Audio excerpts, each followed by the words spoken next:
नमस्कार विद्यार्थी मित्रांनो, आज आपण इयत्ता 6वीतील इतिहास व नागरिकशास्त्र या विषयातील 7वा पाठ मौर्यकालीन भारत याचे वाचन करणार आहे. पाठातील घटक ग्रीक सम्राट सिकंदराची स्वारी आणि मौर्य साम्राज्य. माहीत आहे का तुम्हाला, इसवी सन पूर्व 6व्या शतकात इराणमध्ये सायरस नावाच्या राजाने मोठे साम्राज्य प्रस्थापित केले होते. हे साम्राज्य वायव्य भारतापासून रोमपर्यंत आणि आफ्रिकेतील इजिप्तपर्यंत पसरलेले होते. इसवी सन पूर्व 518च्या सुमारास दार्युश नावाच्या इराणी सम्राटाने भारताच्या वायव्येकडील प्रदेश आणि पंजाबपर्यंतचा काही भाग जिंकून घेतला होता.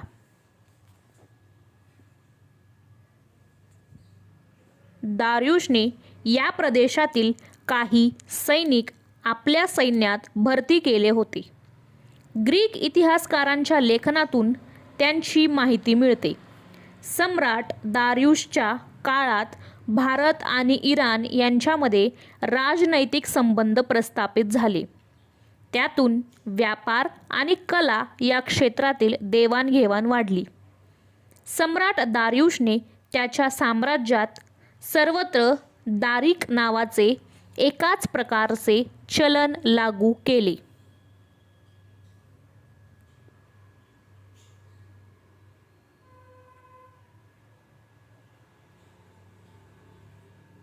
त्यामुळे व्यापार करणे सोपे झाले.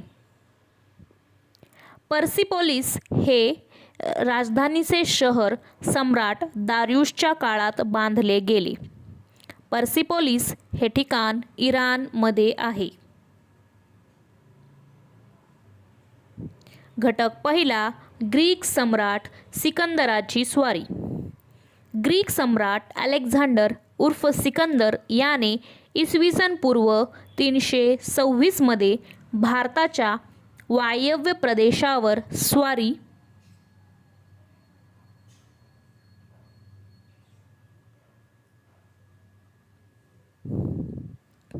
केली. सिंधू नदी ओलांडून तो तक्षशिलेस आला. या मार्गावर काही स्थानिक भारतीय राजांनी त्याच्याशी निकराचा लढा दिला. तरीही पंजाबपर्यंत पोचण्यात सिकंदर यशस्वी झाला. मात्र या स्वारीत त्याच्या सैनिकांना फार हाल-अपेष्टा सहन कराव्या लागल्या होत्या.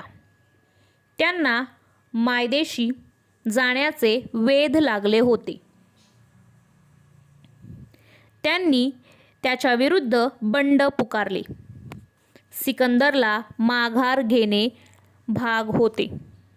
भारतातील जिंकलेल्या प्रदेशांच्या व्यवस्थेसाठी त्याने ग्रीक अधिकाऱ्यांच्या नेमणुका केल्या आणि त्यांना सत्रप असे म्हटले. त्यानंतर तो परत फिरला. वाटेत बॅबिलोन येथे इसवी सन पूर्व 323 मध्ये तो मरण पावला. हे स्थळ आजच्या इराकमध्ये आहे. सिकंदराच्या आगमनामुळे भारत आणि पश्चिमेकडील जग यांच्यातील व्यापार वाढला. सिकंदराच्या बरोबर जे इतिहासकार होते त्यांनी त्यांच्या लेखनातून पश्चिमेकडील जगाला भारताचा परिचय करून दिला. ग्रीक मूर्तिकलेचा भारतीय कलाशैलीवर प्रभाव पडला. त्यातून पुढे गांधार नावाच्या कलाशैलीचा उदय झाला. ग्रीक राजांची नाणी वैशिष्ट्यपूर्ण असत. त्यावर एका बाजूला ते नाणे पाडणाऱ्या राजाचे चित्र तर दुसऱ्या बाजूला एखाद्या ग्रीक देवतेचे चित्र असे.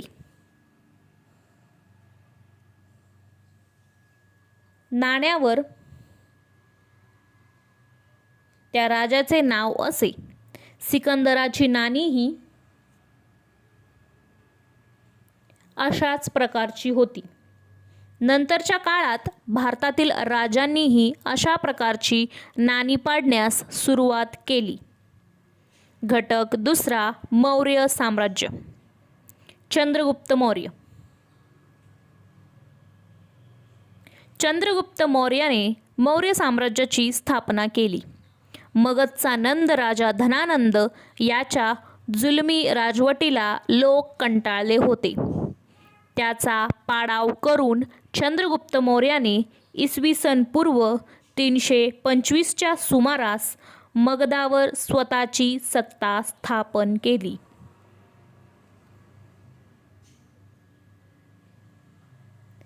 त्याने अवंती आणि सौराष्ट्र जिंकून घेतले. जिंकून घेऊन आपल्या साम्राज्याचा विस्तार करण्यास सुरुवात केली. सिकंदराने नेमलेल्या सत्रपांमध्ये त्याच्या मृत्यूनंतर सत्तेसाठी लढाया सुरू झाल्या. सेल्युकस निकेटर हा सिकंदरचा सेनापती होता. सिकंदराच्या मृत्यूनंतर तो बॅबिलोनचा राजा झाला होता. त्याने वायव्य भारत आणि पंजाबवर आक्रमण केले. चंद्रगुप्त मौर्याने त्याच्या आक्रमणाचा यशस्वी प्रतिकार केला. सेल्युकस निकेटरचा पराभव केल्यामुळे अफगाणिस्तानातील काबूल, कंदाहार, हेरात हे प्रदेश त्याच्या साम्राज्यात सामील झाले. माहीत आहे का तुम्हाला, विशाखा दत्त या संस्कृत नाटककाराने मुद्रा राक्षस हे नाटक लिहिले. त्यात धनानंदाचा नाश करून चंद्रगुप्त मौर्याने स्वतंत्र सत्ता कशी स्थापन केली हे कथानक उलगडले आहे.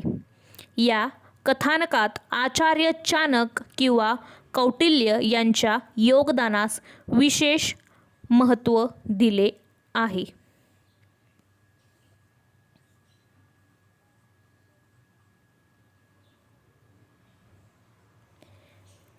मेगॅस्थनीस हा सेल्युकस निकेटरचा राजदूत चंद्रगुप्त मौर्याच्या दरबारात राहिला होता. त्याच्या इंडिका या ग्रंथातील वर्णन हे मौर्यकालीन भारताच्या अभ्यासाचे महत्त्वाचे साधन आहे. गुजरात राज्यातील जुनागडजवळ सम्राट चंद्रगुप्त मौर्याने सुदर्शन नावाचे धरण बांधलेले होते.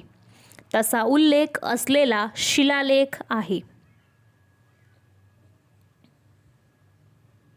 माहीत आहे का तुम्हाला, जैन परंपरेनुसार चंद्रगुप्त मौर्याने जैन धर्माचा स्वीकार केला होता असे मानले जाते. आयुष्याच्या शेवटी त्याने राजपदाचा त्याग केला. उरलेले आयुष्य तो कर्नाटकातील श्रवणबेळगोळ येथे राहिला. तेथेच त्याचा मृत्यू झाला. सम्राट अशोक.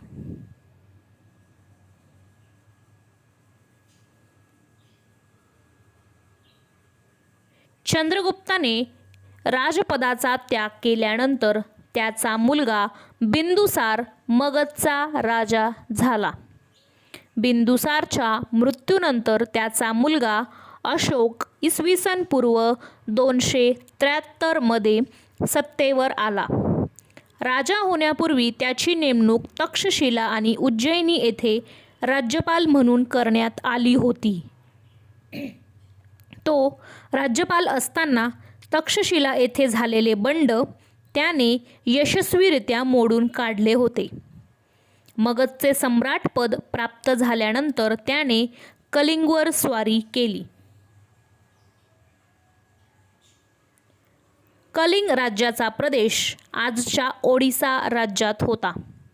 सम्राट अशोकने कलिंगवर विजय मिळवला. वायव्येस अफगाणिस्तान आणि उत्तरेस नेपाळपासून दक्षिणेस कर्नाटक आणि आंध्र प्रदेशापर्यंत, तसेच पूर्वेस बंगालपासून पश्चिमेस सौराष्ट्रापर्यंत सम्राट अशोकाचे साम्राज्य पसरले होते. कलिंगचे युद्ध. कलिंगच्या युद्धातील रक्तपात पाहून अशोकने पुन्हा कधीही युद्ध न करण्याचा निर्णय घेतला. सत्य, अहिंसा, इतरांप्रती दया आणि क्षमावृत्ती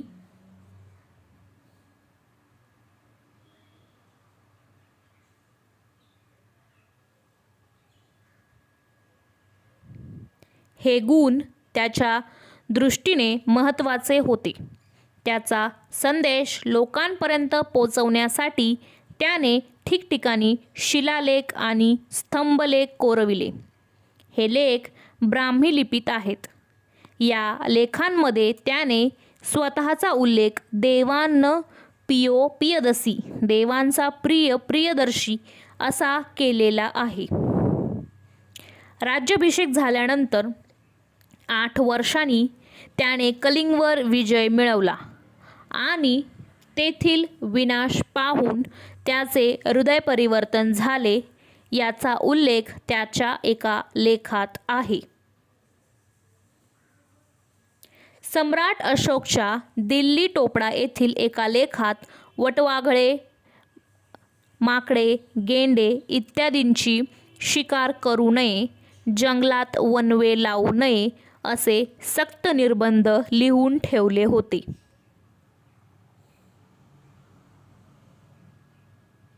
अशोकाचे धर्मप्रसाराचे कार्य. अशोकाने स्वतः बौद्ध धर्माचा स्वीकार केला होता. त्याने पाटलीपुत्र येथे बौद्ध धर्माची 3री परिषद बोलावली होती. बौद्ध धर्माच्या प्रसारासाठी अशोकाने आपला मुलगा महेंद्र आणि मुलगी संघमित्रा यांना श्रीलंकेस पाठवले होते. आग्नेय आशिया आणि मध्य आशिया येथील देशांमध्येही त्याने धर्मप्रचारासाठी बौद्ध भिक्खू पाठवले होते. त्याने अनेक स्तूप आणि विहार बांधले.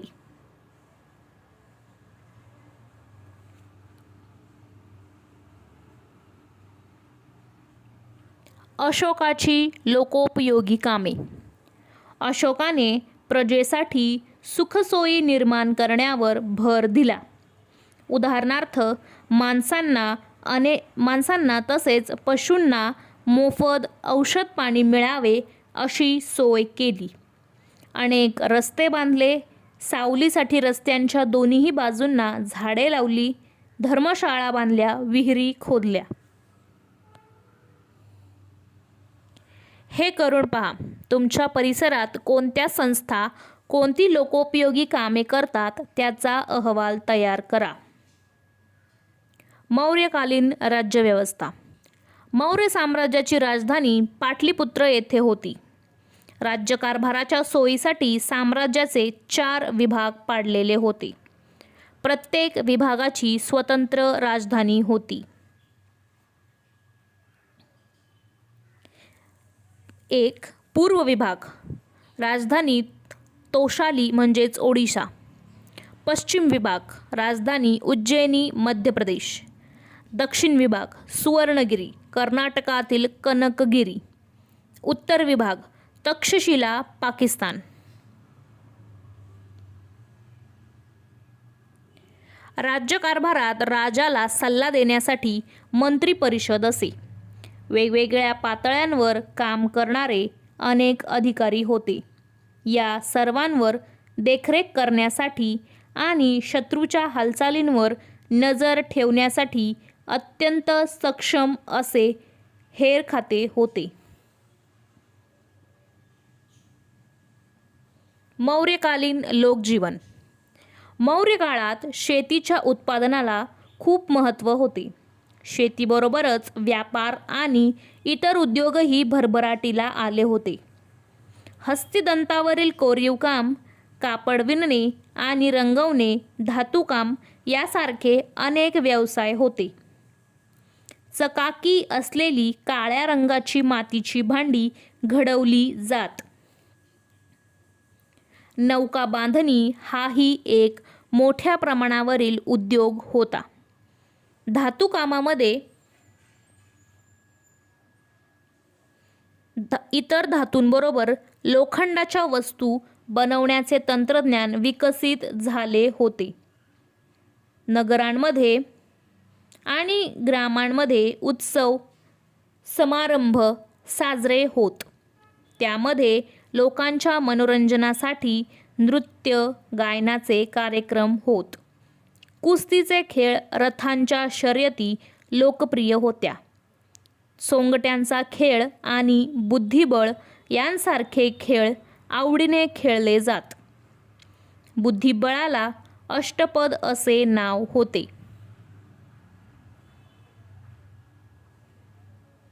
मौर्यकालीन कला आणि साहित्य. सम्राट अशोकाच्या काळात शिल्पकलेला उत्तेजन मिळाले.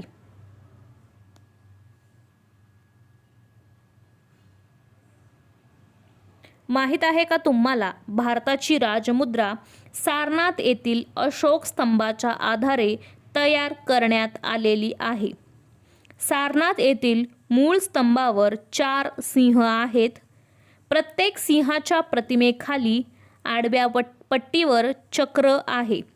त्यापैकी आपणास एकच चक्र पूर्णपणे दिसते. चक्राच्या एका बाजूस अश्व व दुसऱ्या बाजूस वृषभ आहे. राजमुद्रेची जी बाजू दिसत नाही त्या बाजूवर अशाच पद्धतीने हत्ती आणि सिंह हे 2 प्राणीही आहेत.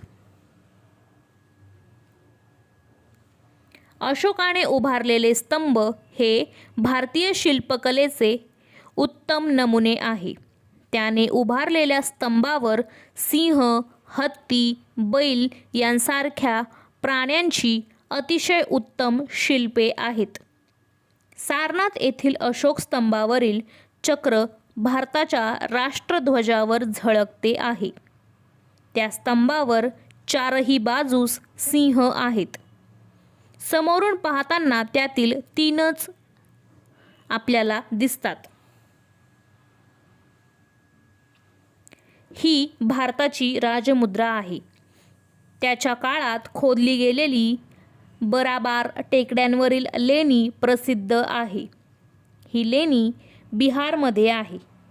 भारतातील लेण्यांमध्ये ही लेणी सर्वात प्राचीन आहे. सम्राट अशोकाच्या मृत्यूनंतर मौर्य साम्राज्याला उतरती कळा आली. मौर्य काळानंतर भारतात अनेक राज्ये उदयास आली. काही साम्राज्यही उदयाला आली. मौर्य साम्राज्य प्राचीन भारतातील सर्वात मोठे साम्राज्य होते. मौर्य काळानंतरच्या राजकीय आणि सांस्कृतिक घडामोडी आपण पुढील पाठात समजावून घेणार आहोत. धन्यवाद. नमस्कार विद्यार्थी मित्रांनो, आज आपण इयत्ता 6वीतील इतिहास नागरिकशास्त्र या विषयातील पाठ 8वा मौर्य साम्राज्यानंतरची राज्ये याचे वाचन करणार आहे.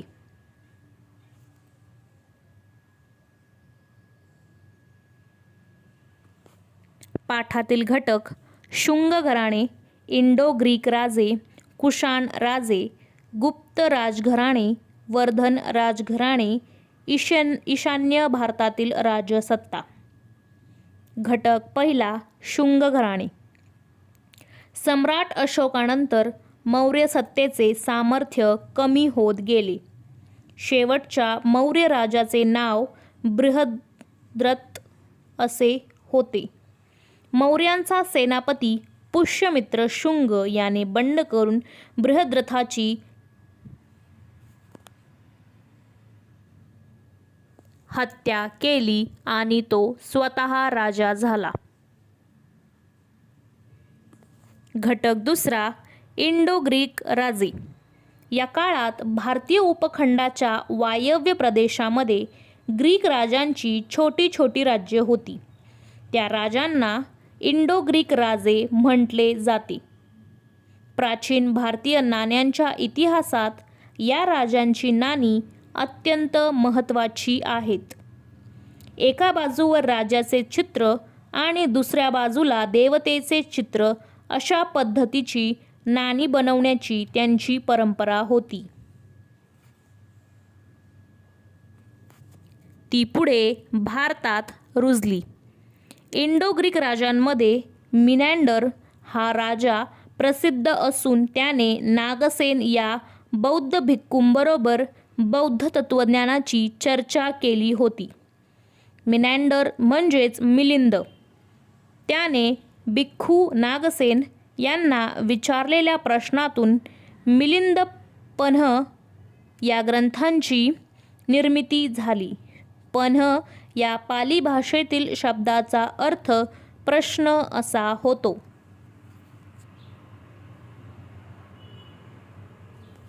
घटक तिसरा, कुशाण राजे. भारतामध्ये निरनिराळ्या लोकांच्या टोळ्या बाहेरून सतत येत राहिल्या. त्यामध्ये मध्य आशियातून आलेल्या कुशाण नावाने ओळखल्या जाणाऱ्या टोळ्या होत्या. इसवी सनाच्या पहिल्या शतकात वायव्येकडील प्रदेशात काश्मीरमध्ये त्यांनी राज्य स्थापन केले. भारतात सोन्याची नाणी पाडण्याची सुरुवात कुशाण राजांनी केली.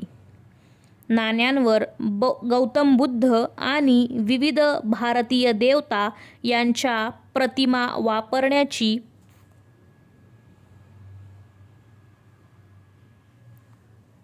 प्रथा कुशाण राजांनी सुरू केली. कुशाण राजा कनिष्क याने साम्राज्याचा विस्तार केला. सम्राट कनिष्क. कनिष्काचे साम्राज्य पश्चिमेला काबूलपासून पूर्वेला वाराणसीपर्यंत पसरले होते. कनिष्काची सोन्याची आणि तांब्याची नाणी सापडली आहेत. कनिष्काच्या काळात बौद्ध धर्माची चौथी परिषद काश्मीरमध्ये भरवण्यात आली होती.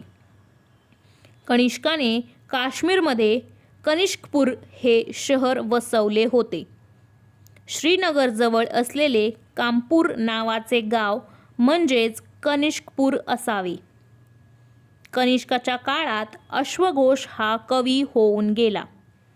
त्याने बुद्धचरित आणि वज्रसूची हे ग्रंथ लिहिले. कनिष्काच्या दरबारात चरक हा प्रसिद्ध वैद्य होता.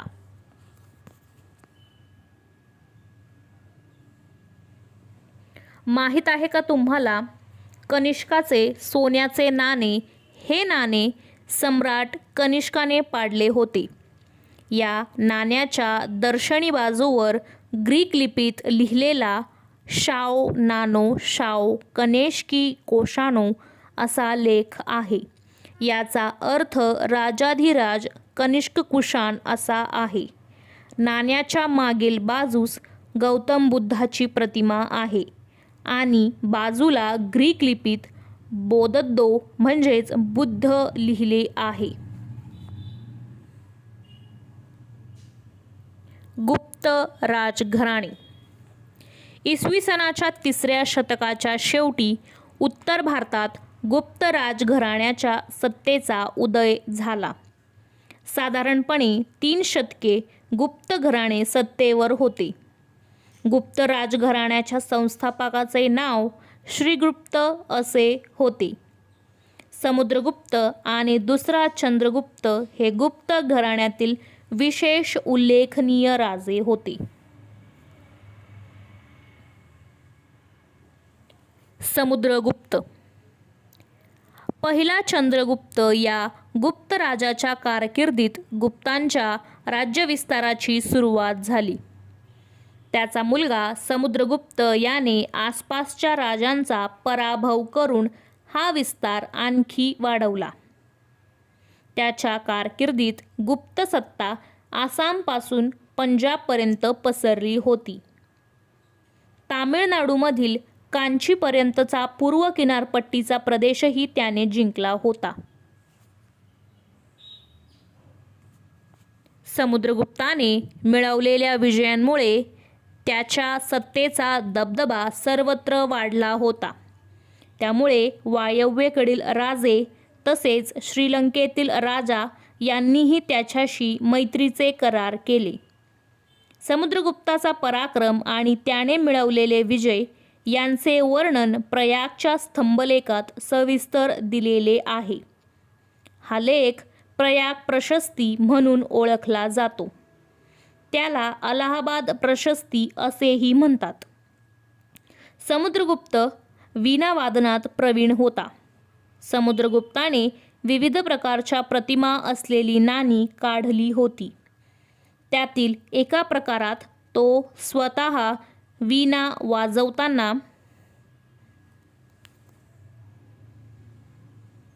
दिसतो.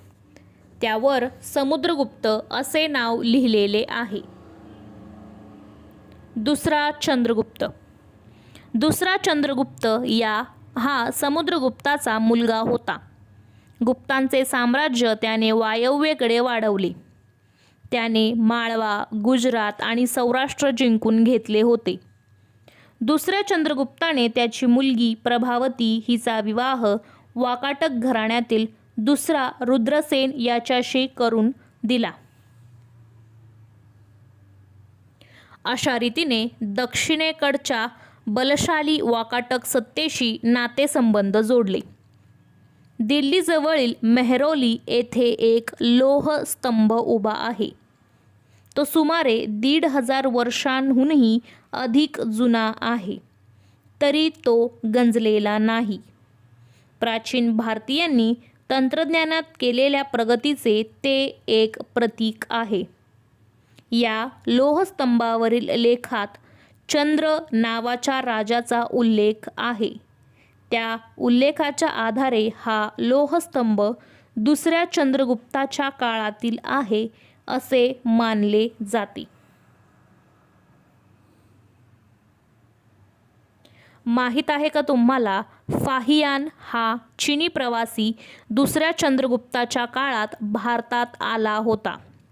आपल्या प्रवास वृत्तात त्याने गुप्त काळातील समाज जीवनाचे वर्णन केलेले आहे. तो म्हणतो, भारताची नगरे मोठी व भरभराटीस आलेली आहेत. प्रवाशांसाठी या नगरात अनेक अतिथीगृहे आहेत. अनेक धर्मार्थ संस्थाही आहेत. शहरात इस्पितळे आहेत. तेथे गरिबांना वैद्यकीय सेवा विनामूल्य उपलब्ध होते. विहार व मंदिरे भव्य आहेत. लोकांना व्यवसाय निवडण्याचे पूर्ण स्वातंत्र्य आहे. कोठेही जाण्यास लोकांना मज्जाव नाही. सरकारी अधिकाऱ्यांना व सैनिकांना नियमितपणे पगार दिला जातो. तेथील लोक दारू पीत नाही, हिंसा करत नाही. गुप्त राजवटीतले प्रशासन योग्य रीतीने चालवले जाते. दुसऱ्या चंद्रगुप्तच्या काळात फाहियान हा बौद्ध भिक्खू चीनमधून भारतात आला होता. त्याने त्याच्या भारतातील प्रवासाचे वर्णन लिहून ठेवले आहे. त्यामध्ये गुप्त साम्राज्यातील उत्कृष्ट राज्यव्यवस्थेची माहिती मिळते. घटक 5. वर्धन राजघराणे. गुप्त साम्राज्याचे सामर्थ्य कमी होऊ लागल्यानंतर उत्तर भारतात अनेक राज्ये उदयाला आली. वर्धन राजघराण्याचे राज्य त्यापैकी एक होते. दिल्लीजवळ असणाऱ्या थानेसर या ठिकाणी प्रभाकर वर्धन नावाचा राजा राज्य करत होता. त्याने वर्धन घराण्याची स्थापना केली. हर्षवर्धन हा त्याचा मुलगा होय. हर्षवर्धनाने वर्धन साम्राज्याचा विस्तार केला. त्याच्या कारकिर्दीत वर्धन साम्राज्याचा विस्तार उत्तरेला नेपाळ, दक्षिणेला नर्मदा नदी, पूर्वेला आसाम आणि पश्चिमेला गुजरातपर्यंत झाला होता. कामरूप म्हणजेच प्राचीन आसाम. तेथील राजा भास्कर वर्मन याच्याशी त्याचे मैत्रीचे संबंध होते. हर्षवर्धनाने आपला राजदूत चीनी दरबारात पाठवला होता. हर्षवर्धनाने चीनच्या सम्राटाबरोबर मैत्रीचे संबंध प्रस्थापित केले होते. त्याने त्याची राजधानी कनौज येथे प्रस्थापित केली. त्याच्या कारकिर्दीत व्यापाराची भरभराट झाली. राज्याच्या उत्पन्नाचा खूप मोठा हिस्सा तो प्रजेच्या हितासाठी वापरत असे. दर 5 वर्षांनी तो स्वतःची सर्व संपत्ती प्रजेला दान करत असे. हर्षवर्धनाच्या दरबारातील राजकवी बाणभट्ट याने हर्षचरित हा हर्षवर्धनाच्या जीवनावरील ग्रंथ लिहिला.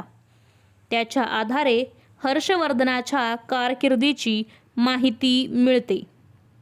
हर्षवर्धनाने बौद्ध धर्माचा स्वीकार केला होता. त्याने इतर धर्मांनाही उदार आश्रय दिला. हर्षवर्धनाने रत्नावली, नागानंद आणि प्रियदर्शिका अशी 3 संस्कृत नाटके लिहिली. त्याच्या काळात युआन श्वांग हा बौद्ध भिक्खू चीनहून भारतात आला होता. तो भारतभर फिरला. नालंदा विद्यापीठात तो 2 वर्ष राहिला होता. त्याने चीनमध्ये गेल्यावर बौद्ध ग्रंथांचे चीनी भाषेत भाषांतर केले.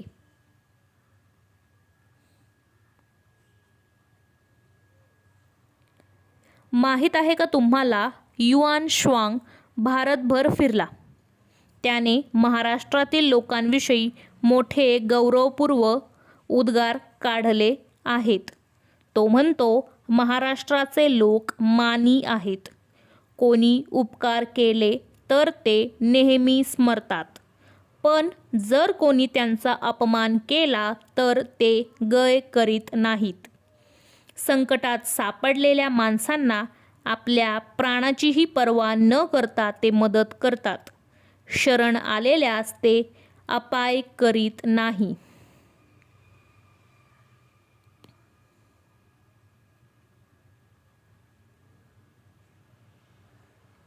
घटक 6. ईशान्य भारतातील राजसत्ता. ईशान्य भारतातील मणिपूर प्रदेशातील उलुपी या राजकन्येचा अर्जुनाबरोबर विवाह झाल्याची कथा महाभारतात आली आहे. कामरूप हे राज्य इसवी सनाच्या 4थ्या शतकात उदयाला आले. पुष्यवर्मन हा कामरूप राज्याचा संस्थापक होता. समुद्रगुप्ताच्या अलाहाबाद येथील स्तंभलेखात त्याचा उल्लेख केलेला आहे. कामरूपच्या राजांचे अनेक कोरीव लेख उपलब्ध आहेत. महाभारत आणि रामायण या महाकाव्यांमध्ये कामरूपचा उल्लेख प्राग्ज्योतिष या नावाने केलेला आहे. प्राग्ज्योतिषपूर ही त्या राज्याची राजधानी होती. प्राग्ज्योतिषपूर म्हणजे आजचे आसाम राज्यातील गुवाहाटी शहर. Periplus of the Erythraean Sea या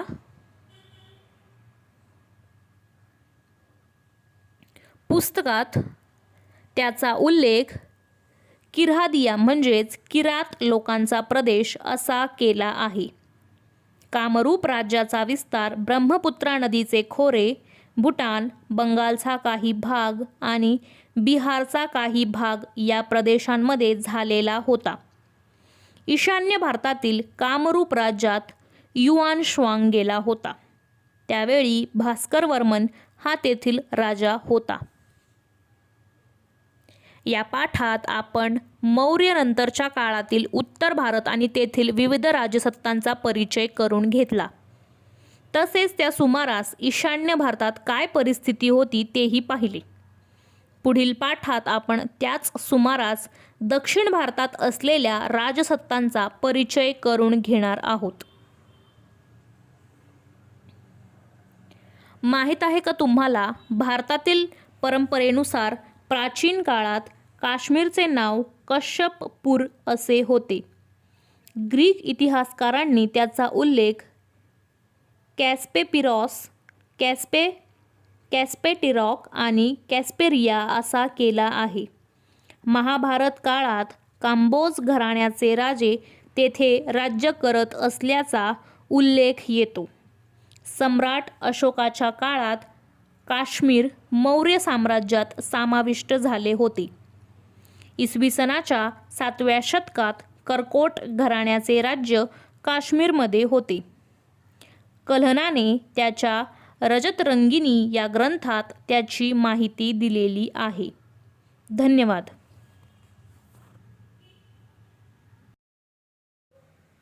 नमस्कार विद्यार्थी मित्रांनो, आज आपण इयत्ता 6वी इतिहास नागरिकशास्त्र या विषयातील पाठ 9वा दक्षिण भारतातील प्राचीन राज्य याचे वाचन करणार आहे. पाठातील घटक चेर, पांड्य आणि चोळ राजघराणी, सातवाहन राजघराणे, वाकाटक राजघराणे, चालुक्य राजघराणे, पल्लव राजघराणे आणि राष्ट्रकूट राजघराणे.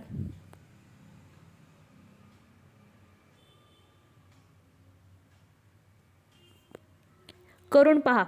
भारताच्या नकाशा आराखड्यात दक्षिण भारतातील महत्त्वाची ठिकाणे दाखवा. घटक पहिला, चेर, पांड्य आणि चोळ राजघराणी. दक्षिणेतील प्राचीन राजसत्तांमधील 3 राजसत्तांचा उल्लेख तत्कालीन साहित्यामध्ये येतो. चेर, पांड्य आणि चोळ या त्या राजसत्ता होत. या राजसत्ता इसवी सन पूर्वीच्या 4थ्या शतकात किंवा त्याही पूर्वीपासून अस्तित्वात होत्या. त्यांचा उल्लेख रामायण, महाभारत या महाकाव्यांमध्ये करण्यात आला आहे. तमिळ भाषेतील संगम साहित्यात या 3 राजसत्तांचा उल्लेख आहे. मौर्य सम्राट अशोकाच्या लेखांमध्येही त्यांचा उल्लेख आहे. Periplus of the Erythraean Sea या पुस्तकात मुझिरिस हे केरळच्या किनाऱ्यावरचे अत्यंत महत्त्वाचे बंदर असल्याचे म्हटले आहे.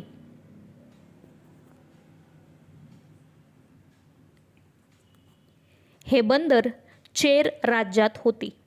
मुझिरिस या बंदरातून मसाल्याचे पदार्थ, मोती, मौल्यवान रत्ने इत्यादी वस्तूंची इटलीमधील रोमकडे आणि पश्चिमेकडील इतर देशांकडे निर्यात होत असे. पांड्य राज्याचा विस्तार आजच्या तामिळनाडूमध्ये होता. तेथील उत्कृष्ट दर्जाच्या मोत्यांना खूप मागणी होती. मदुराई ही पांड्य घराण्याची राजधानी होती. प्राचीन चोळांचे राज्य तमिळनाडूतील तिरुचिरापल्लीच्या आसपासच्या प्रदेशात होते. घटक दुसरा, सातवाहन घराणे. मौर्य साम्राज्याच्या ऱ्हासानंतर उत्तर भारताप्रमाणेच महाराष्ट्र, आंध्र प्रदेश, कर्नाटक या प्रदेशातील स्थानिक राजे स्वतंत्र झाले. त्यांनी छोटी छोटी राज्य स्थापन केली. त्यापैकी एक सातवाहन घराणे होते. प्रतिष्ठान म्हणजेच पैठण ही त्यांची राजधानी होती. राजा सिमुक हा सातवाहन घराण्याचा संस्थापक होता. पुणे जिल्ह्यातील जुन्नर जवळच्या नाणेघाटातील लेण्यात असलेल्या कोरीव लेखांमध्ये या घराण्यातील महत्त्वाच्या व्यक्तींची नावे होती. काही सातवाहन राजे त्यांच्या नावाआधी आईचे नाव लावत असत. उदाहरणार्थ गौतमीपुत्र सातकर्णी. सातवाहन घराण्यातील गौतमीपुत्र सातकर्णी हा राजा विशेष प्रसिद्ध आहे. त्याच्या पराक्रमांचे वर्णन नाशिक येथील लेण्यांमधील कोरीव लेखामध्ये केलेले आहे. त्याने शकराजा नहपान याचा पराभव केला.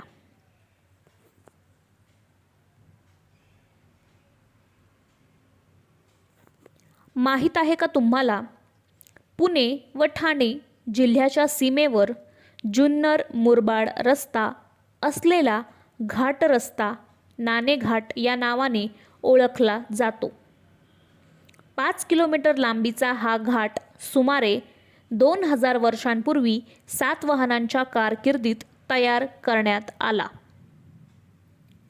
पूर्वी हा घाट देश व कोकण यांच्यामधील मुख्य व्यापारी मार्गांपैकी एक होता. व्यापार व वाहतूक यांसाठी हा घाट रस्ता वापरला जात असे. कोरलेला रांजण आजही तेथे पाहायला मिळतो. नाणेघाटातील लेण्यात सातवाहन राजांच्या मूर्ती व प्राचीन शिलालेख आहेत. सातवाहन राजा व राणी यांनी दिलेल्या देणग्यांची वर्णने येथील शिलालेखात आहेत. गौतमीपुत्राचा उल्लेख नाशिकच्या लेखात त्रिसमुद्रतोय पीतवाहन असा केलेला आहे. तोय म्हणजे पाणी, घोडे हे राजाचे वाहन. ज्याच्या घोड्यांनी 3 समुद्रांचे पाणी प्यायले आहे असा त्याचा अर्थ होतो. 3 समुद्र म्हणजे अरबी समुद्र, बंगालचा उपसागर आणि हिंदी महासागर. त्याच्या काळात सातवाहनांचे साम्राज्य उत्तरेकडे नर्मदा नदीपासून दक्षिणेकडे तुंगभद्रा नदीपर्यंत पसरलेले होते. हाल नावाच्या सातवाहन राजाचा गाथा सप्तशती हा महाराष्ट्री या प्राकृत भाषेतील ग्रंथ प्रसिद्ध आहे. या ग्रंथात सातवाहन काळातील लोकजीवनाची माहिती मिळते. सातवाहन काळात भारतीय व्यापारात खूप वाढ झाली. महाराष्ट्रातील पैठण, तेर, भोकरदन, कोल्हापूर या स्थळांना व्यापाराची केंद्रे म्हणून विशेष महत्त्व प्राप्त झाले.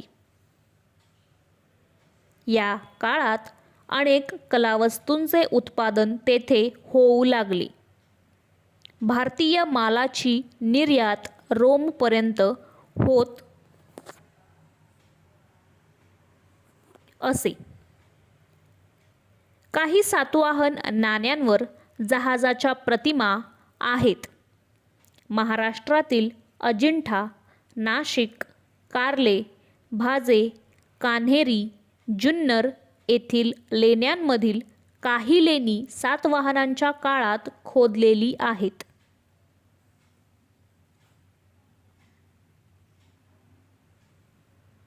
घटक तिसरा, वाकाटक घराणे. इसवी सनाच्या 3ऱ्या शतकाच्या सुरुवातीस सातवाहनांची सत्ता क्षीण झाली. त्यानंतर उदयाला आलेल्या राजघराण्यांमध्ये वाकाटक हे एक सामर्थ्यशाली राजघराणे होते. वाकाटक घराण्याच्या संस्थापकाचे नाव विंध्यशक्ती असे होते. विंध्यशक्तीनंतर पहिला प्रवरसेन हा राजा झाला. प्रवरसेनानंतर वाकाटकांचे राज्य विभागले गेले. त्यातील 2 शाखा प्रमुख होत्या. पहिल्या शाखेची राजधानी नंदीवर्धन नागपूरजवळ येथे होती. दुसऱ्या शाखेची राजधानी वत्सगुल्म म्हणजे सध्याचे वाशिम जिल्हा वाशिम येथे होती. विंध्यशक्ती याचा मुलगा पहिला प्रवरसेन याने वाकाटक साम्राज्याचा विस्तार केला. त्याच्या कारकिर्दीत वाकाटकांचे साम्राज्य उत्तरेस माळवा आणि गुजरात या प्रदेशांपासून दक्षिणेस कोल्हापूरपर्यंत पसरले होते. कोल्हापूरचे त्या काळातील नाव कुंतल असे होते. गुप्त सम्राट दुसरा चंद्रगुप्त याची मुलगी प्रभावती हिचा विवाह दुसरा रुद्रसेन या वाकाटक राजाशी झाला होता. याची माहिती आपण यापूर्वी घेतलेली आहे. हरिसेन या वाकाटक राजाचा वराहदेव नावाचा मंत्री होता. तो बौद्ध धर्माचा अनुयायी होता. अजिंठा येथील 16 क्रमांकाचे लेणे त्याने खोदवून घेतले होते.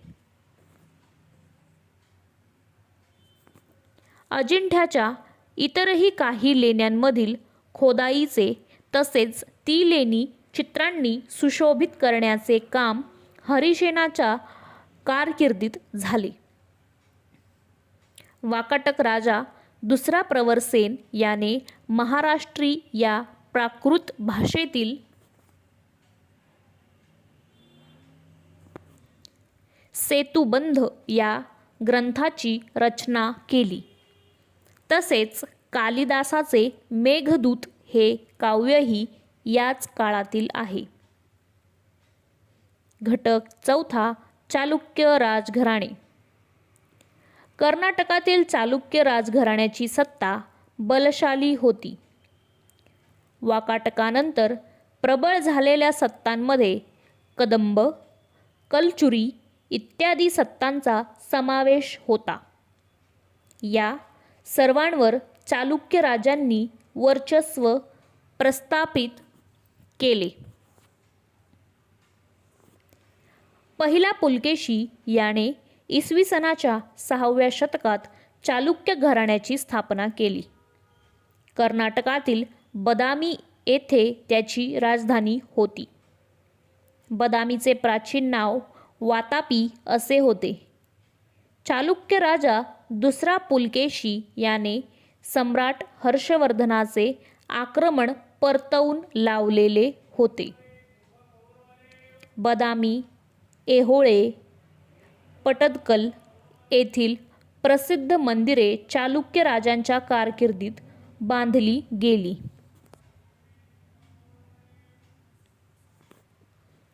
घटक पाचवा, पल्लव राजघराणे. पल्लव राजसत्ता दक्षिण भारतातील एक प्रबळ राजसत्ता होती. तामिळनाडूतील कांचीपुरम ही त्यांची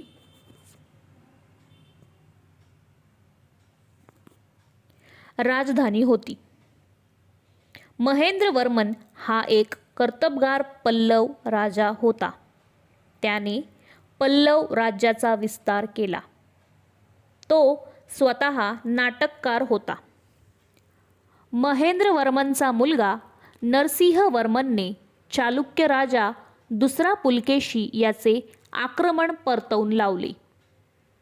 त्याच्या कारकिर्दीत महाबलीपुरम येथील प्रसिद्ध रथमंदिरे खोदविली गेली. ही रथमंदिरे अखंड पाषाणात खोदलेली आहेत.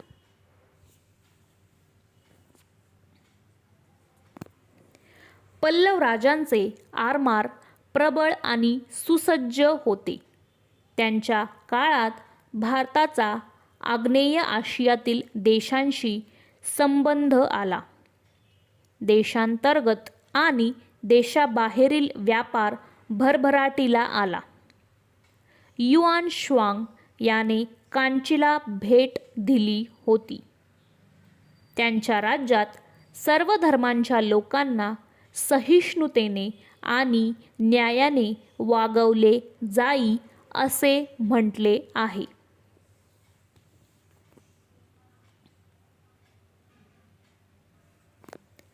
घटक 6, राष्ट्रकूट घराणे. राष्ट्रकूट घराण्यांच्या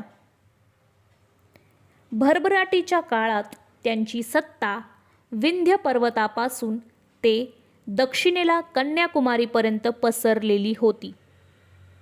दंतीदुर्ग या राजाने प्रथम त्यांची सत्ता महाराष्ट्रात स्थापन केली. कृष्णराजा पहिला याने वेरूळचे सुप्रसिद्ध कैलास मंदिर खोदवले. आतापर्यंत आपण प्रामुख्याने प्राचीन भारतातील विविध राजकीय सत्तांची माहिती घेतली.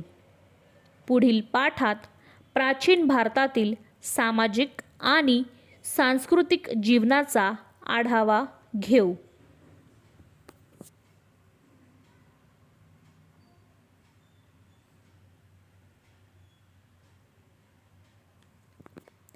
माहीत आहे का तुम्हाला Periplus of the Erythraean Sea? Periplus म्हणजे माहिती पुस्तक. एरिथ्रियन सी म्हणजे तांबडा समुद्र. ग्रीक लोकांच्या दृष्टीने हिंदी महासागर आणि इराणचे आखात हे तांबड्या समुद्राचाच भाग होते. Periplus of the Erythraean Sea म्हणजे तांबड्या समुद्राचे माहिती पुस्तक. हे साधारणपणे इसवी सनाच्या पहिल्या शतकातील पुस्तक आहे. हे पुस्तक लिहिणारा खलाशी इजिप्तमध्ये राहणारा होता. भारताचा समुद्र किनारा, इराणचे आखात आणि इजिप्त या प्रदेशांच्या दरम्यान चालणाऱ्या व्यापाराची माहिती पेरिप्लसमध्ये मिळते.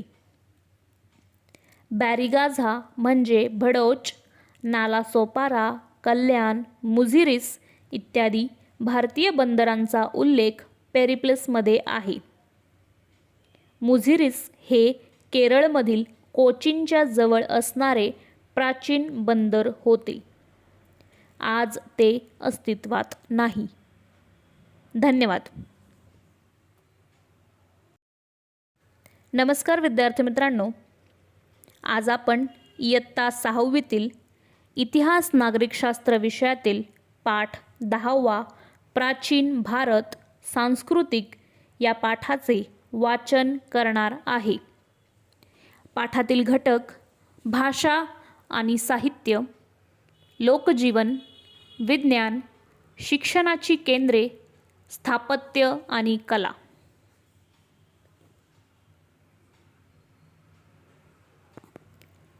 भाषा आणि साहित्य. प्राचीन भारतात साहित्य निर्मितीची अखंड परंपरा होती. संस्कृत, अर्धमागधी, पाली आणि तमिळ अशा भाषांमधून ही साहित्य निर्मिती झाली. त्यामध्ये धार्मिक साहित्य, व्याकरण ग्रंथ, महाकाव्य, नाटक, कथासाहित्य अशा अनेक प्रकारच्या लेखनाचा समावेश आहे. संगम साहित्य. संगम म्हणजे विद्वान साहित्यिकांच्या सभा. या सभांमध्ये संकलित झालेले साहित्य संगम साहित्य म्हणून ओळखले जाते.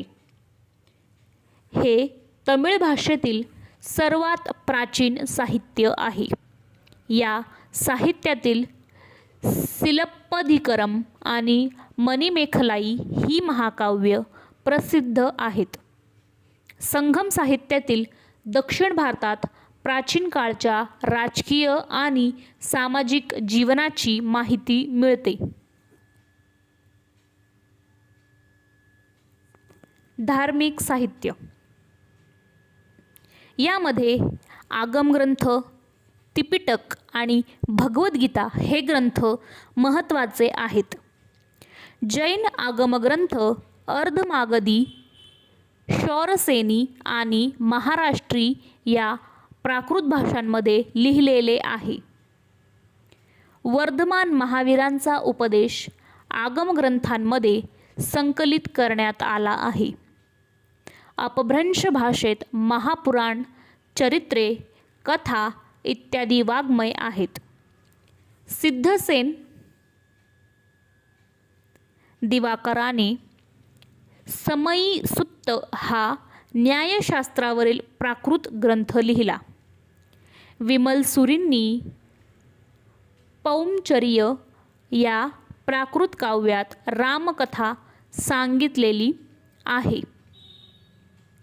हरिभद्र सुरींचा समरा इच्चकहा व उद्योतन सुरींचा कुवलय मालाकहा ग्रंथही विशेष प्रमुख आहेत.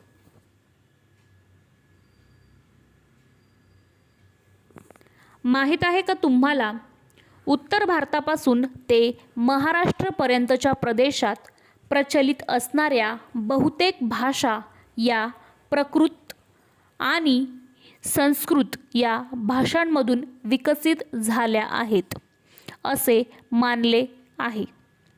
प्राकृत हा शब्द प्रकृत या शब्दापासून तयार होतो.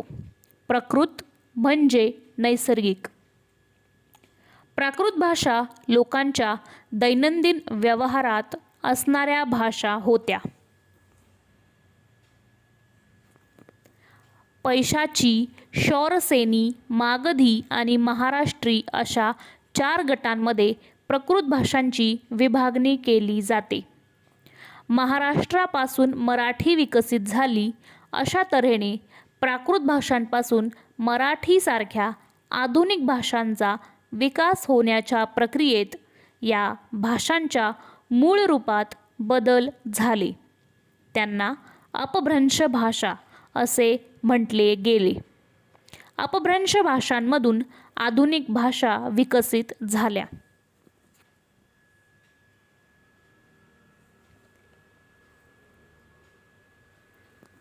त्रिपिटकांमध्ये 3 पिटक आहेत. पिटक म्हणजे पेटी. या ठिकाणी त्याचा अर्थ विभाग असा होतो. त्रिपिटक पाली या भाषेत लिहिले आहे. 3 वेगवेगळ्या प्रकारचे साहित्य यात आहे. एक सुत्तपिटक. यामध्ये गौतम बुद्धांच्या उपदेशाची वचने एकत्रित करण्यात आलेली आहेत. या वचनांना सुक्ते म्हणतात. 2 विनयपिटक. येथे विनय या शब्दाचा नियम असा अर्थ आहे. यात बौद्ध संघातील भिक्खू आणि भिक्खुनी यांनी दैनंदिन जीवनात कसे वागावे याचे नियम दिलेले आहेत. अभिधम्म पिटक. यात बौद्ध धर्माचे तत्त्वज्ञान समजावून सांगितले आहे. त्रिपिटकाचे स्पष्टीकरण करणारा अट्टकथा म्हणजेच अर्थकथा या नावाचा ग्रंथ प्रसिद्ध आहे. ज्ञानी स्त्रियांनी स्वतःचे अनुभव सांगणाऱ्या गाथा रचल्या. त्या थेरी गाथा या ग्रंथात संकलित करण्यात आल्या आहे. त्या गाथा पाली भाषेत आहेत. भगवद्गीता हा हिंदूंचा पवित्र ग्रंथ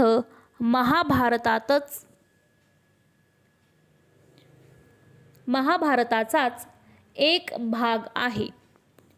फळाची आशा न धरता प्रत्येकाने आपापले कर्तव्य करावे असे भगवद्गीतेत सांगितले आहे. ईश्वराची भक्ती करण्याचा मार्ग सर्वांसाठी खुला आहे असे त्यात सांगितले आहे. इसवी सनाच्या 8व्या शतकात आद्य शंकराचार्य होऊन गेले. ज्ञान आणि वैराग्य या गोष्टींवर त्यांनी भर दिला. उपनिषदे, ब्रह्मसूत्रे आणि भगवद्गीता या ग्रंथांवर भाष्य लिहून त्यांचा अर्थ स्पष्ट केला. त्यांनी भारताच्या 4 दिशांना बद्रीनाथ, द्वारका, जगन्नाथपुरी आणि शृंगेरी या ठिकाणी 4 मठांची स्थापना केली.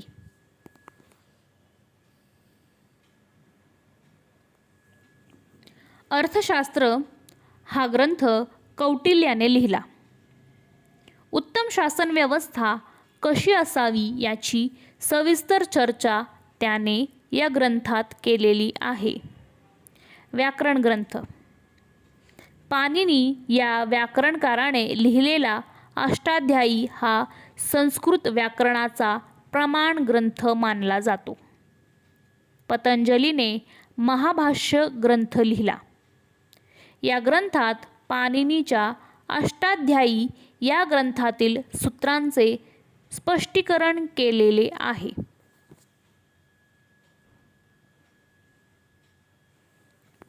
माहीत आहे का तुम्हाला अर्थशास्त्र? अर्थशास्त्र हा ग्रंथ कौटिल्य याने लिहिला. या ग्रंथात राजाचे कर्तव्य, मंत्री निवडण्याचे निकष, संरक्षणाची व्यवस्था, दुर्गांचे प्रकार, सैन्याची रचना, गुप्तहेरांची योजना, खजिन्याची, दप्तरखान्याची व्यवस्था, न्यायदान पद्धती, चोरीचा तपास, शिक्षेचे प्रकार इत्यादी प्रशासनविषयक बाबींची सूक्ष्मपणे चर्चा केलेली आहे.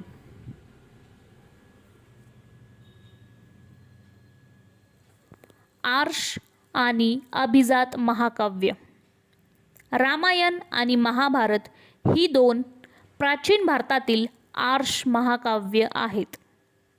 आर्ष म्हणजे ऋषींनी रचलेले. रामायण हे महाकाव्य वाल्मिकी ऋषींनी रचले. रामायणातील कथेचे नायक श्रीराम हे आहेत. महाभारत हे महाकाव्य व्यास ऋषींनी रचले. कौरव आणि पांडव यांच्यातील युद्ध हा महाभारताचा विषय आहे. या महाकाव्यात श्रीकृष्णाच्या चरित्राचे वर्णन आहे. महाभारतात विविध मानवी भावभावनांचे आणि त्यांच्या परिणामांचे व्यापक दर्शन घडते. भाषा, साहित्य आणि कला यांच्यातील परंपरेतील एखादा कालखंड असा असतो की पुढील काळातही त्याचा गौरव अबाधित राहतो. अशा कालखंडात निर्माण झालेल्या साहित्य, कला इत्यादींना अभिजात म्हणून ओळखले जाते.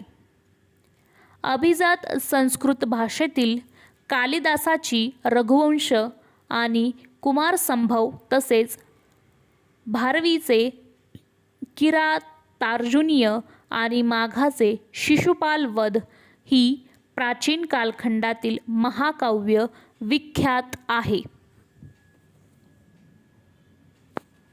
नाटक. गायन, वादन आणि नृत्य यांच्या आधारे एखादी कथा सादर करण्याची भारतातील परंपरा खूप प्राचीन आहे. या कलांची सविस्तर चर्चा नाट्यशास्त्र या भरतमुनींनी लिहिलेल्या ग्रंथात केलेली आहे. या कलांना संवादाची जोड देऊन केलेले सादरीकरण म्हणजे नाटक. प्राचीन संस्कृत नाटकांमध्ये भास या नाटककाराचे स्वप्नवासवदत्त, कालिदासाचे अभिज्ञान शाकुंतल यांसारखी अनेक नाटके सुप्रसिद्ध आहेत. कथा साहित्य. प्राचीन काळी भारतामध्ये कथा साहित्याचा उपयोग मनोरंजनाद्वारे शिक्षण देण्यासाठी केला जात असे. गुणाढ्य यांचा पैशाची नावाच्या भाषेतील बृहत्कथा हा ग्रंथ विख्यात आहे. विष्णू शर्मा नावाच्या पंडिताने रचलेला पंचतंत्र हा ग्रंथ कथा साहित्याचा उत्कृष्ट नमुना आहे. या ग्रंथाचे अनेक भाषांमध्ये भाषांतर झाले आहे. बौद्ध जातक कथाही विख्यात आहेत. करून पहा. पंचतंत्रातील एखादी कथा मिळवून त्याचे नाट्यकरण करा. घटक दुसरा. लोकजीवन. प्राचीन भारतातील साहित्यातून तत्कालीन लोकजीवनाची माहिती मिळते. प्राचीन भारतात देशांतर्गत आणि दूरवरच्या देशांशी असलेल्या व्यापारामुळे समृद्धी नांदत होती. समाज विविध जातींमध्ये विभागलेला होता. वेगवेगळ्या कारागिरांच्या आणि व्यापाऱ्यांच्या संघटना होत्या. त्यांना श्रेणी असे म्हणत. सागरी आणि खुष्कीच्या मार्गांनी व्यापार चालत असे. तलम कापड, हस्तिदंत, मौल्यवान रत्ने, मसाल्याचे पदार्थ, उत्कृष्ट बनावटीची मातीची भांडी इत्यादी भारतीय वस्तूंना परदेशात खूप मागणी असे. तांदूळ, गहू, सातू, मसूर ही मुख्य पिके होती. लोकांच्या आहारात या धान्यांपासून बनवलेले विविध पदार्थ तसेच मांस, मासे, दूध, तूप आणि फळे यांचा समावेश असे. लोक प्रामुख्याने सुती वस्त्रे वापरत, तसेच रेशीम आणि लोकरीची वस्त्रेही वापरत होती. ती वस्त्रे साधारणपणे आजचे धोतर, उपरणे, मुंडासे, साडी या प्रकाराचीच होती. कुशाणांच्या काळात कपडे शिवण्याच्या पद्धतीचा परिचय भारतीयांना झाला.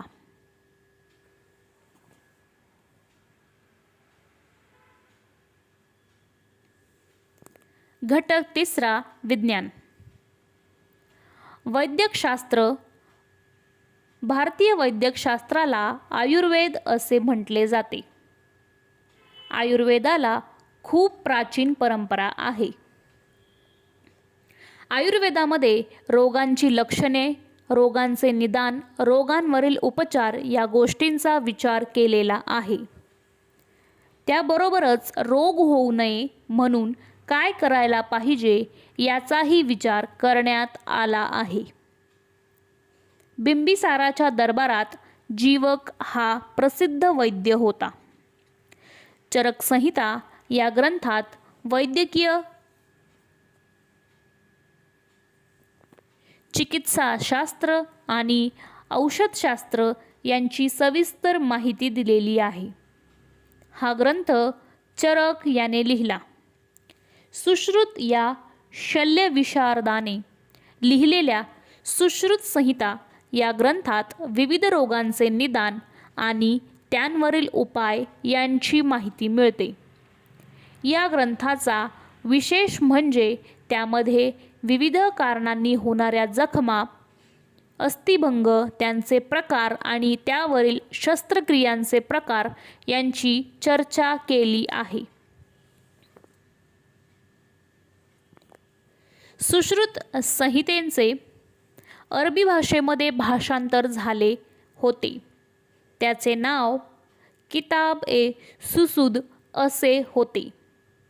वाग्भटाने वैद्यकशास्त्रावर अनेक ग्रंथ लिहिले.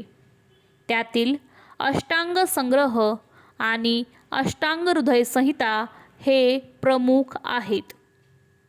सिद्ध नागार्जुन या बौद्ध भिक्खूने लिहिलेल्या रसरत्नाकर या ग्रंथात रसायने आणि धातू या संबंधीची माहिती आहे. गणित आणि खगोलशास्त्र.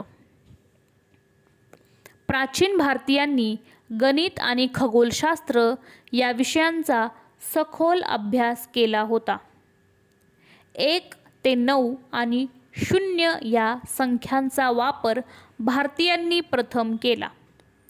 1, 10 अशा स्थानानुसार अंकांची किंमत बदलते हे प्राचीन भारतीयांना माहीत होते. आर्यभट नावाच्या शास्त्रज्ञाने आर्यभटीय हा ग्रंथ लिहिला होता. त्याने गणिती क्रियांची अनेक सूत्रे दिली आहेत. आर्यभट खगोलशास्त्रज्ञही होता. पृथ्वी सूर्याभोवती फिरते हे त्याने सांगितले. इसवी सनाच्या 6व्या शतकात होऊन गेलेला वराह मिहिर याने पंचसिद्धांतिका नावाचा ग्रंथ लिहिला. त्यात भारतीय खगोलशास्त्रीय सिद्धांताबरोबर ग्रीक, रोमन, इजिप्ती या संस्कृतमधील खगोलशास्त्रीय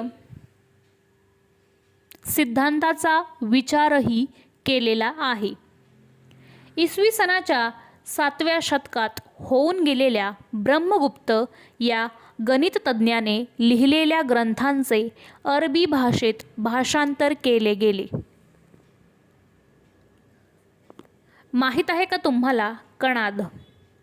कणादाने वैशेषिक दर्शन हा ग्रंथ लिहिला. या ग्रंथात अणुपरमाणूंचा विचार प्रामुख्याने केला आहे. कणादाच्या मते हे विश्व असंख्य वस्तूंनी भरलेले आहे. या वस्तू म्हणजे अणूंनी घेतलेली निरनिराळी स्वरूपे होत. ही स्वरूपे बदलतात, पण अणू मात्र अक्षय राहतात. घटक चौथा, शिक्षणांची केंद्रे. प्राचीन भारतात शिक्षणाची अनेक नाणावलेली केंद्रे होती. तेथे शिक्षण घेण्यासाठी परदेशातूनही विद्यार्थी येत असत. तक्षशिला विद्यापीठ.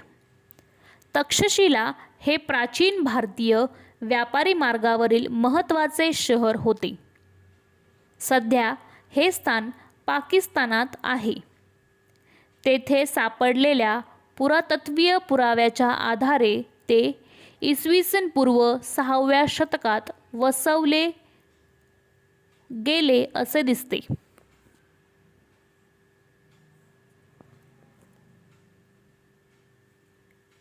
गौतम बुद्धांचा समकालीन असलेला जीवक नावाचा वैद्य तक्षशिला विद्यापीठात शिकला होता. इसवी पूर्व 4थ्या शतकात तक्षशिला विद्यापीठाची कीर्ती सर्वत्र पसरली होती. मौर्य साम्राज्याचा संस्थापक चंद्रगुप्त मौर्य याचे शिक्षण तक्षशिला विद्यापीठात झाले होते. व्याकरणकार पाणिनी, चरक हा वैद्य हेही तक्षशिला विद्यापीठाचेच विद्यार्थी होते. सिकंदराच्या बरोबर आलेल्या ग्रीक इतिहासकारांनीही तक्षशिलेचे वर्णन केलेले आहे. ग्रीसमध्ये कोठेही अशा प्रकारचे विद्यापीठ अस्तित्वात नव्हते असे त्यांनी लिहून ठेवले आहे. चीनी बौद्ध भिक्खू फाहियान इसवी 400च्या सुमारास भारतात आला होता. त्यावेळी त्याने तक्षशिला विद्यापीठाला भेट दिली होती. या विद्यापीठामध्ये वैदिक वाङ्मय,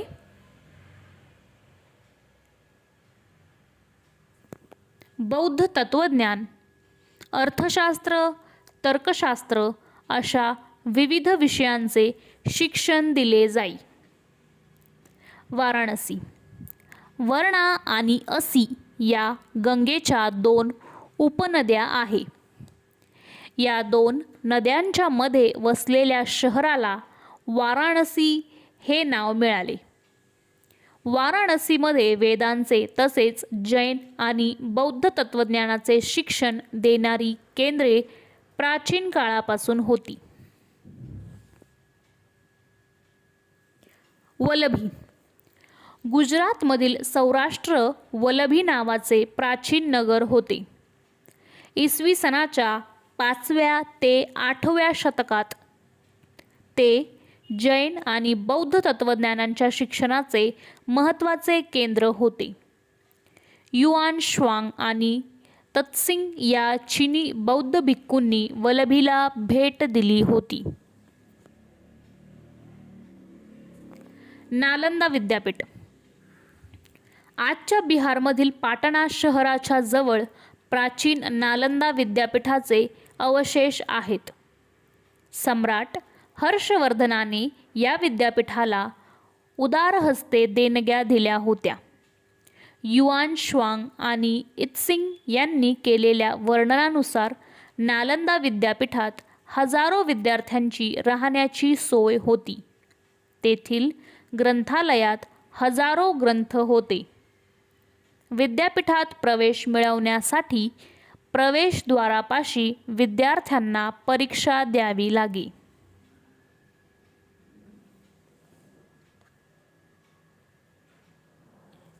विक्रमशिला विद्यापीठ.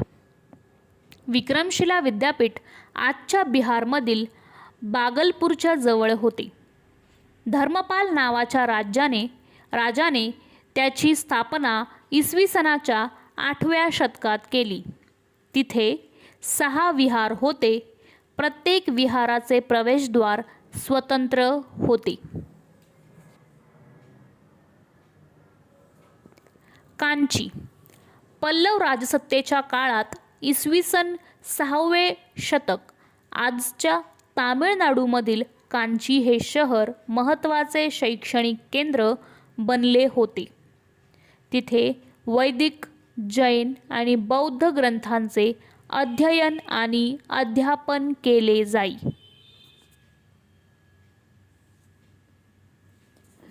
घटक 5. स्थापत्य आणि कला.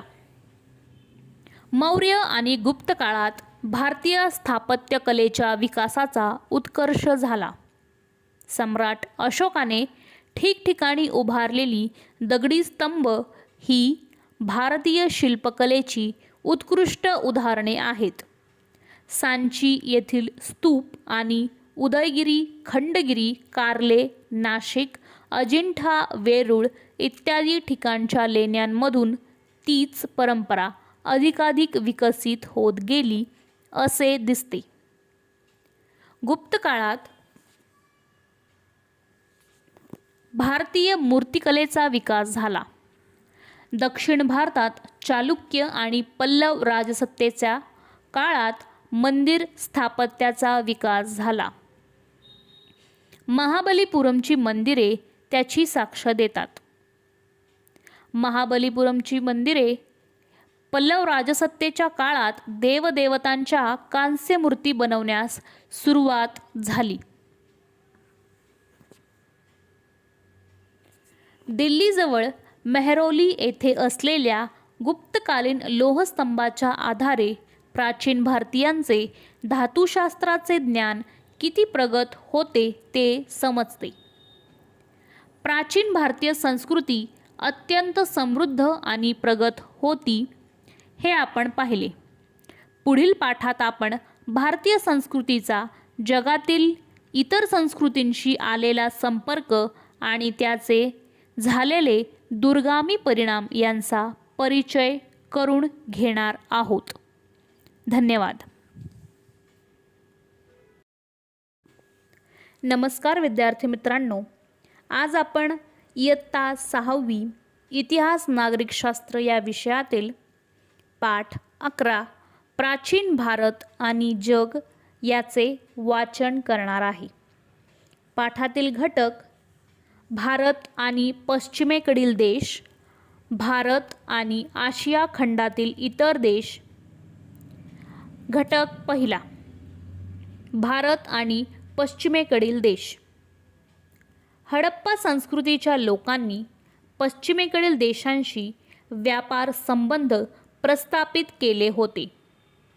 तेव्हापासूनच भारताची बाह्य जगाशी आर्थिक आणि सांस्कृतिक देवाणघेवाण सुरू होती.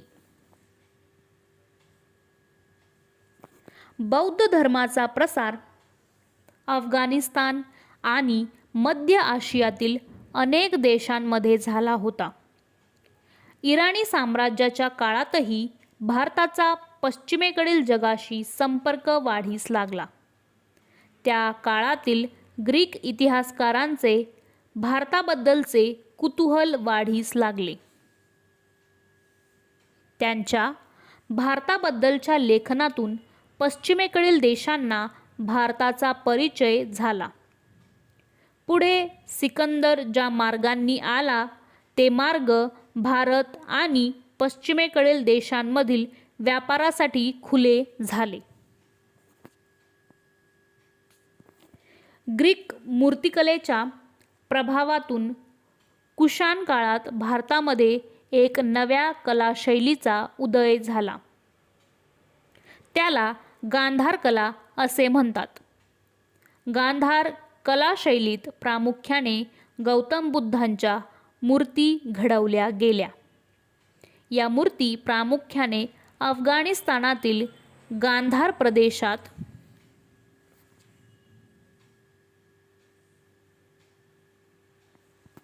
सापडल्या, म्हणून त्या शैलीस गांधार शैली असे म्हटले जाते.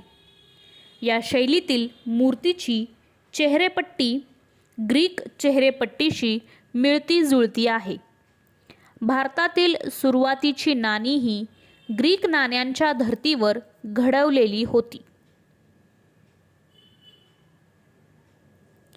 इसवी सनाच्या पहिल्या दुसऱ्या शतकाच्या काळात भारत आणि रोम यांच्यामधील व्यापार भरभराटीस आला होता. या व्यापारात दक्षिण भारतातील बंदरांचाही मोठा वाटा होता. महाराष्ट्रातील कोल्हापूर येथील उत्खननात कासे या धातूच्या काही वस्तू सापडल्या. त्या रोमन बनावटीच्या होत्या. तामिळनाडूमधील अरिकामेडू येथील उत्खननातही रोमन बनावटीच्या अनेक वस्तू सापडल्या आहेत. दोन्ही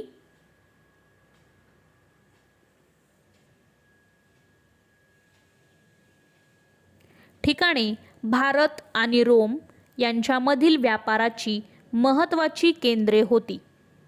अशा अनेक व्यापारी केंद्रांचा उल्लेख तत्कालीन साहित्यात मिळतो. या व्यापारात इजिप्तमधील अलेक्झांड्रिया नावाचे बंदर महत्त्वाचे होते. भारतीय माल अरब व्यापारी अलेक्झांड्रियापर्यंत घेऊन जात. तिथून तो युरोपातील देशांमध्ये पाठवला जाई.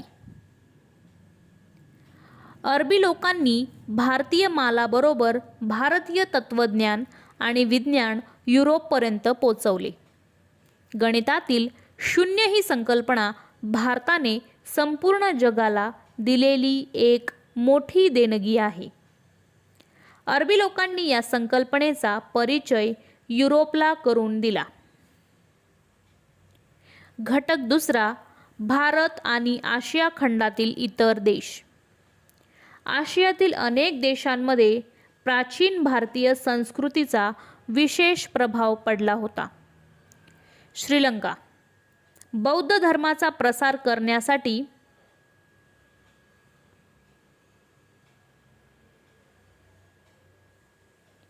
अशोकाने त्याचा मुलगा महेंद्र आणि मुलगी संघमित्रा यांना श्रीलंकेमध्ये पाठवले होते. त्या दोघांच्या नावाचा उल्लेख महावंस या श्रीलंकेतील बौद्ध ग्रंथात केलेला आहे. संघमित्राने स्वतःबरोबर बोधिवृक्षाची शाखा नेली होती. श्रीलंकेतील अनुराधापूर येथे असलेला बोधिवृक्ष याच शाखेपासून वृद्धिंगत झाला असे तेथील परंपरेनुसार मानले जाते. श्रीलंकेतील मोती आणि इतर मौल्यवान वस्तूंना भारतात मोठ्या प्रमाणात मागणी होती. तेथील सिगिरिया या ठिकाणी इसवी सनाच्या 5व्या शतकात कश्यप नावाच्या राजाने लेणे खोदवले होते. त्या लेण्यातील भित्तिचित्रांची शैली अजिंठ्याच्या चित्रशैलीशी साम्य दर्शवणारी होती. श्रीलंकेतील महावंश आणि दीपवंश हे ग्रंथ भारत आणि श्रीलंका यांच्यामधील परस्पर संबंधाची माहिती देतात. हे ग्रंथ पाली भाषेत लिहिलेले आहे. चीन आणि इतर देश. प्राचीन काळापासून भारत आणि चीन यांच्यामध्ये व्यापारी आणि सांस्कृतिक संबंध प्रस्थापित झाले होते. सम्राट हर्षवर्धनाने चीनच्या दरबारात राजदूत पाठवला होता. चीनमध्ये तयार होणाऱ्या रेशमी कापडाला भारतात चिनानशुक असे नाव होते. चिनानशुकाला भारतात मोठी मागणी होती. प्राचीन भारतातील व्यापारी हे चिनानशुक पश्चिमेकडील देशांमध्ये पाठवत असत.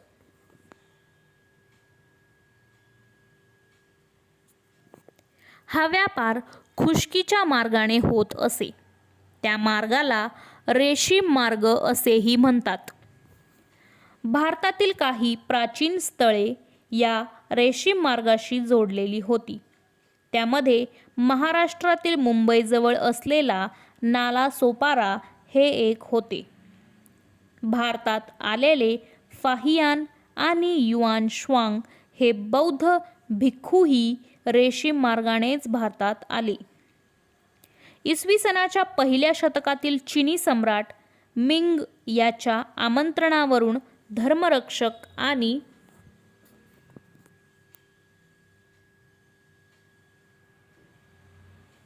कश्यप मातंग हे बौद्ध भिक्खू चीनमध्ये गेले.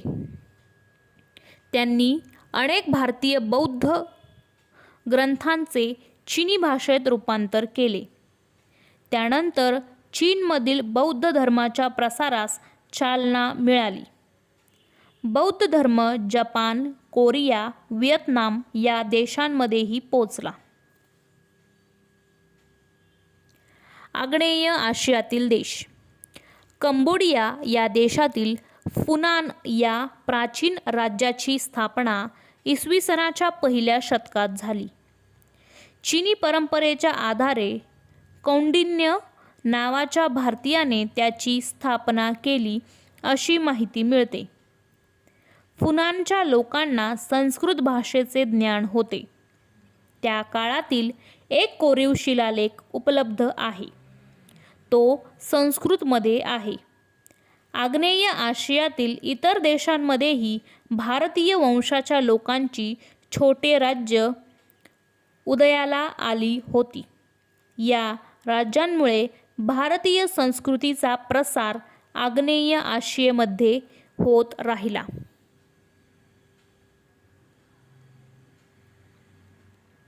आग्नेय आशियातील कला आणि सांस्कृतिक जीवन यांवर भारतीय संस्कृतीचा ठसा उमटलेला दिसतो. इंडोनेशियात आजही रामायण आणि महाभारत यातील कथांवर आधारलेली नृत्य, नाट्य लोकप्रिय आहेत. आग्नेय आशियातील राज्यांमध्ये भारतीय संस्कृतींचा प्रभाव उत्तरोत्तर वाढत गेला. प्राचीन कालखंडात बौद्ध धर्म म्यानमार, थायलंड, इंडोनेशिया इत्यादी देशात पोचला.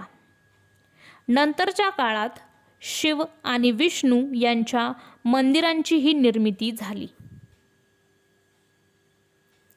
यापूर्वी आपण इसवी सन पूर्व 3000 ते इसवी सनाच्या 8व्या शतकापर्यंतच्या भारताच्या इतिहासाचा आढावा घेतला.